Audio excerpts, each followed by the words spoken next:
Hello, everyone, and welcome to another episode of our Experts of the Americas series. I'm Valentina Sader, Deputy Director here at the Adrian Aris Latin America Center, where I lead our Brazil work. And I am delighted to be welcoming today to the Atlantic Council Fernando Goldztein, a Brazilian entrepreneur who, at one of the most difficult times of his life, was inspired to establish the Medulloblastoma Initiative, an innovative, collaborative model for using private philanthropy to jumpstart new clinical research for the most common form of childhood brain cancer. Fernando, it's so great to have you here at the Atlantic Council today. Thank you so much for joining us and for agreeing to share your story with us. Your story and that of your sons, Frederico, is extraordinary. Can you tell us about your journey from your home in Brazil to today, and what is the MBI? Well, first of all, Valentina, thank you for having me. Thank you, the Atlantic Council, for giving us the opportunity. And yes, it has been a very difficult journey since my son, I mean having a son with a brain tumor. I think it is one of the worst things that can happen to a father or a mother. So it happened 8 years ago. And then we treated him here in the US. And about 3 years ago, his tumor relapsed. And this disease that he has, it's called medulloblastoma. When the tumor relapses, there is no cure. So there is nothing sadder to a parent to hear from a doctor that your son has no cure, that medicine has nothing to offer. So I didn't accept the situation, and I asked myself, can we give hope to children with deadly brain tumors? And that was the moment when I created the Medulloblastoma Initiative 3 years ago, and here we are. That is inspiring, to say the least. I've been so intrigued to hear about MBI's model of fostering collaboration across its participating labs versus competing for funds and results. Why don't more labs do this? And how could we better scale out this model for other research initiatives? What are the greatest hurdles? We were just talking before this interview about how MBI can actually be a model to foster and ignite this kind of initiative in other areas of medicine as well. But what are some of the biggest challenges that we see? Yeah, I think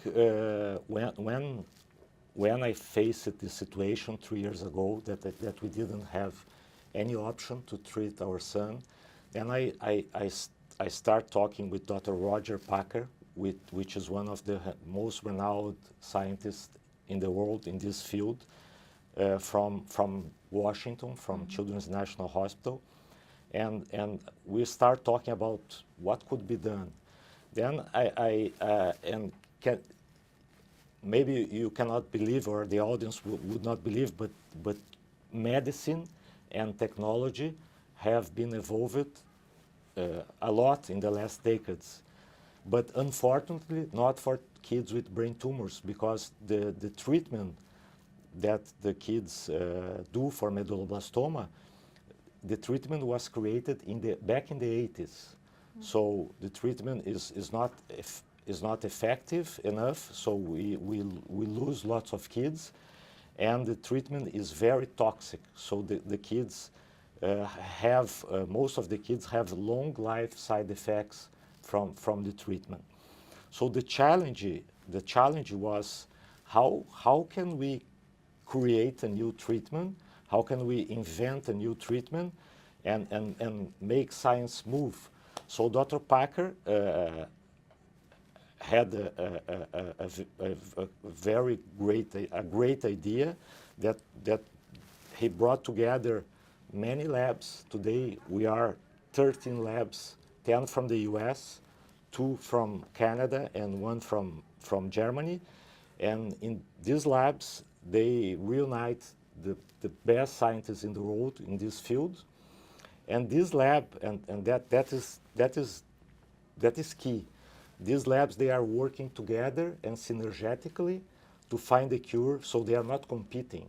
So each lab has a piece of the puzzle, and they are working together. So that's why we were able to go to fast track, and in 2 years and a half, we already submitted 2 clinical trials to the FDA.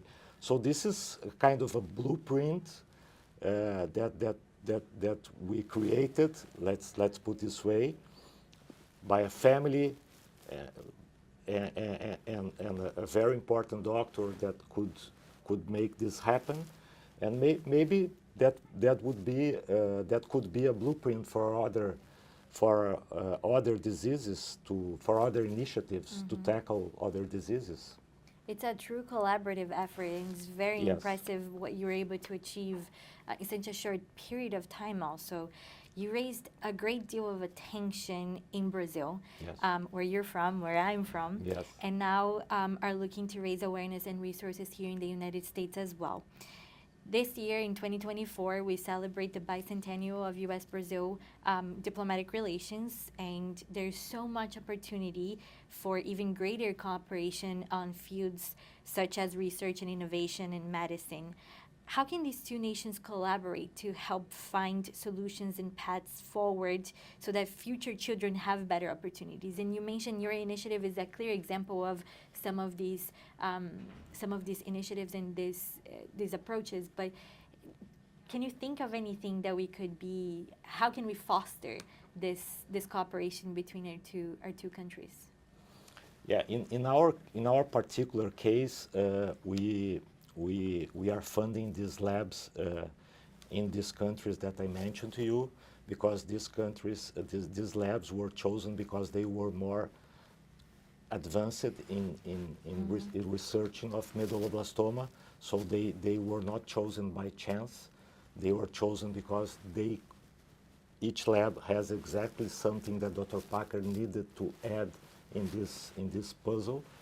So one thing that we are planning to do, we have a commitment to do, is to bring the clinical trials to Brazil firsthand after we have approved here in the U.S. Of course, it depends on logistical and regulatory issues, but I think that there is a big field to collaborate for collaboration between the countries, for sure. Of course, this is also, we were just talking about this too, of how this should be a matter of interest to everyone around the world and every country in the world. Yes. With that in mind, I wanted to close and wrap up by asking you what you see as the promise of tomorrow for children like Frederico, and what can we all do, our listeners, you, me, and the Atlantic Council as an organization, to help you in the MBI to actually find the cure for this disease? Yeah, that's a very important question, Valentina. I think it's all about hope. I'm used to say that we hope for the cure. We hope to serve as an example for other initiatives like ours. We hope to influence governments to spend more money on research, especially on kids, pediatric cancer. They have a lack of research, and we hope to persuade donors to fund good research projects, not only MBI. There are many projects, good projects out there. And as a final message, I would say that we are very pleased about our achievements. So in 2 years and a half, we submitted 2 clinical trials to the FDA, as I already mentioned to you. But we know that we have a long way ahead of us. So we still need support, we still need help, and we were able to raise a significant amount of money in Brazil. And I think this is another important message, that we brought money from Brazil to the US to research, which means that there is a lack of research for pediatric brain tumors in the US. So we hope at the end of the day to cure these kids and to save their lives. We will do just that. With that, I would like to encourage everyone to check out the work of the Medulloblastoma Initiative in advancing new research towards the cure of the most common form of childhood brain cancer. Fernando, thank you so much for joining us, and thank you all for tuning in. I'll see you next time.